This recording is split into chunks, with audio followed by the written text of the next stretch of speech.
conformez pas à tous les Congolais. Soyez des Congolais différents. Et pour être des Congolais différents, vous devez être transformés par le renouvellement de la mentalité qui se produit par la parole et par le Saint-Esprit. Et Paul, parlant de la parole qui est capable de renverser les raisonnements, il parle d'un combat contre des forteresses. Chaque fois qu'on parle du Congo, on dit quoi? Que notre pays n'est pas développé à cause d'un problème de mentalité. Il y a même un président qui a dit ça, il a dit qu'il a échoué parce qu'il n'a pas pu changer l'homme congolais, la mentalité congolaise. On peut avoir de l'or, on peut avoir des diamants, mais si on n'est pas riche dans la tête, on est un pays pauvre. Mes frères et sœurs, le premier pas vers le développement d'une nation, ce n'est pas découvrir l'or et le diamant qu'on a sous le sol et sous les pieds. Le premier chemin qui conduit au développement, c'est renverser les mentalités négatives, c'est renverser les mentalités qui gangrènent et qui empêchent le développement. C'est le premier pas. Ce n'est pas découvrir le coltan, découvrir l'or et le diamant, mais c'est enlever, défricher nos têtes des antivaleurs. Qui sont capables de vaincre les antivaleurs dans une nation? Parce que tout le monde connaît la maladie de notre pays. Mentalité. Tout le monde le dit. Tout le monde. Il y a même des chansons. Il y a des poèmes. Il y a des discours. Mais qui peuvent vaincre les mauvaises mentalités? Les hommes qui parlent et les hommes qui sont écoutés. Les influenceurs spirituels, sociaux, étatiques, les professeurs, les pasteurs, les politiciens, les parents, les maîtres à l'école, ce sont eux qui peuvent enlever cela. C'est pourquoi, chaque fois, une fois par mois, je parlerai. Parce que nous sommes pasteurs aussi pour enlever les antivaleurs, pour parler de la nation et amener un changement.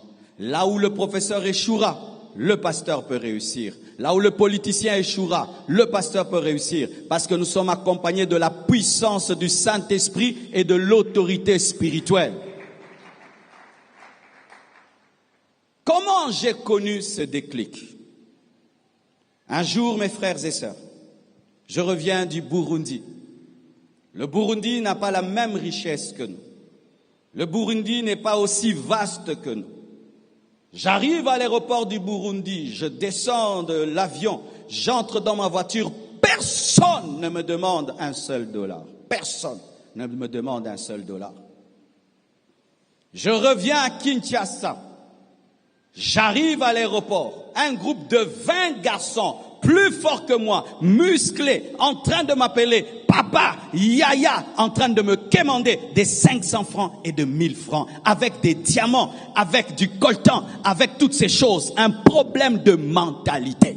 Vous pensez qu'au Burundi, il n'y a pas de pauvres, il y a des pauvres, mais qui ont de la personnalité. Il y a des pauvres qui ont de la personnalité. Il y a des pauvres, mais qui ont de la personnalité. Être pauvre ne doit pas t'enlever ta personnalité. Donne-moi l'amen. Le Congolais, quand il est pauvre, il perd la personnalité. Quand il est pauvre, il peut appeler quelqu'un qui est moins âgé que lui, papa. Lorsqu'il est pauvre, il oublie que c'est un homme, il oublie que c'est une grande femme. Un problème de mentalité. On ne sait pas souffrir dans la dignité, on ne sait pas être pauvre dans la dignité, mais on pense que mendier est un travail. Je les ai regardés sincèrement, j'ai envie de les gifler. D'ailleurs, moi je leur donne plus rien. Ils le savent. Avant je donnais. Dieu m'a dit, tu encourages des bêtises. Nous encourageons des fois des bêtises, tu penses que c'est l'amour, c'est encourager des bêtises. Parce que quand tu leur donnes, qu'est-ce qu'ils vont faire? Ils vont boire le lotoko, ils vont fumer le chanvre, ils vont coucher avec des prostituées, et puis toi tu leur as donné. Hey, jamais plus je leur donne. Je préfère donner à un jeune de l'église qui va travailler, qui va investir, qui va faire des grandes choses, que donner à quelqu'un que je ne connais pas et qui est là. Tu lui donnes, il va demander à 1000 personnes, 1000 francs, et il se retrouve avec de l'argent et qui ne respectera même pas. Et puis Dieu me parlera. Il m'a dit, si tu n'utilises pas l'influence que je t'ai donnée pour changer ta nation, tu as échoué. Parce que réussir pour un pasteur, ce n'est pas faire 3 cultes, 4 cultes, c'est impacter sa nation, c'est impacter sa nation. Et je vous dis une fois par mois, je vous parlerai. Et si tu es équilibré, tu reviendras. Si tu es déséquilibré, tu sauteras le culte d'équilibre. Mais sache que même si tu fuis les problèmes de ta nation te suit partout. Vous êtes venus ici, non? Tous ceux qui sont venus à pied, vous avez sauté de la boue. Qui t'a mis cette boue-là? Comment on peut avoir une route comme celle-ci, qui est en train de s'abîmer? Nous passons là tous les jours. On ne fait rien. Vous savez que si on ne fait rien, ça va devenir une grande piscine. Vous savez que si on ne fait rien, ça va devenir une piscine. Tous les jours, je suis derrière l'OVD pour arranger cette route-là. Mais il y a combien d'entreprises sur cette avenue? Ils n'ont que faire de ça. Rien à faire. Tant que leur business marche, ils s'en foutent de la route, alors que leur camion passe par la route. Devant l'église ici, c'est bien, il n'y a pas de boue. Mais avant d'entrer dans l'église, il y a la boue. Donc cette boue me concerne. Même s'il n'y a pas de boue devant l'église, la boue me concerne. Nous avons la politique de l'Autriche, souvent nous les chrétiens. Vous savez, lorsque l'Autriche est attaquée, que fait l'Autriche? L'Autriche creuse un trou et prend sa tête et met dedans. Parce que l'Autriche pense que si je ne vois pas mes ennemis ne me voient pas. Si je ne m'occupe pas de la nation n'a pas d'impact sur moi. Non, quand tu mets ta tête dans un trou, sache que ton ennemi voit ton corps et il va te manger. Ce n'est pas parce que tu ignores le Congo que le Congo ne s'occupe pas de toi. Il s'est occupé de ton déjeuner. Tu as déjeuné quoi ce matin? Tu as pris du thé et tu as pris un pain blanc. Point barre. Tout pour être diabétique un jour. Tu es venu en voiture, tu es venu à pied. Ailleurs, mon frère, on a un crédit d'une voiture de 10 ans. De 10 ans, tu payes petit à petit ta voiture. 30 ans même, tu payes ta maison. Qui s'occupe de toi? C'est ta nation. Même si tu ne t'occupes pas de ta nation s'occupe de ton déjeuner. Elle s'occupe de là où tu habites, s'occupe de tes voyages, s'occupe d'où tu vas finir ta vie et comment tu vas finir ta vie.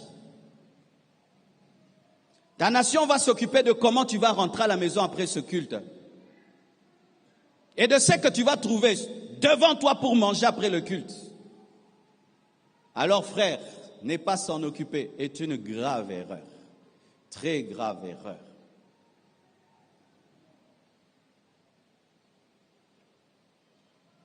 La Bible dit, dans Proverbe 23, verset 7, « Car il est comme les pensées de son âme.